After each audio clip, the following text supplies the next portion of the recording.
ನಾವು ನಮ್ಮ ಕರ್ತವ್ಯ, ನಮ್ಮ ಸ್ವಯಂ ಸೇವೆ, ನಮ್ಮ ಕೈಲಿ ಏನು ಸಾಧ್ಯನೋ ನಾವು ಮಾಡ್ಕೊಂಡು ಹೋಗ್ಬೇಕು. ಇತ್ತೀಚಿನ ದಿನಗಳಲ್ಲಿ ನಾವು ಪಾಟ್ ಹೋಲ್ಸ್ ಇವೆಲ್ಲ ನೋಡ್ತಾನೇ ಇದ್ದೀವಿ.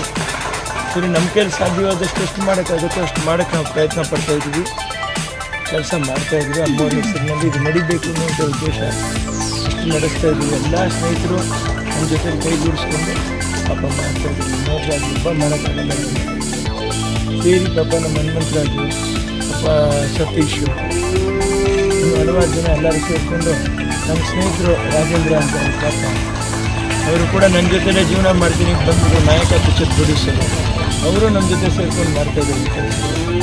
ಇದರಲ್ಲಿರುವಷ್ಟು ತೃಪ್ತಿ ಬಹುಶಃ ಬೇರೆ ಯಾವುದರಲ್ಲೂ ಬರೋದು ಇಲ್ಲ, ಸಿಗೋದು ಇಲ್ಲ. ಅಷ್ಟೇ, ಯಾರನ್ನೂ ದೂಷಿಸೋದಕ್ಕೋ ಯಾವುದಕ್ಕೂ ಇದು ಮಾಡೋದಿಲ್ಲ. ಖಂಡಿತ ನಮ್ಮ ಕರ್ತವ್ಯ.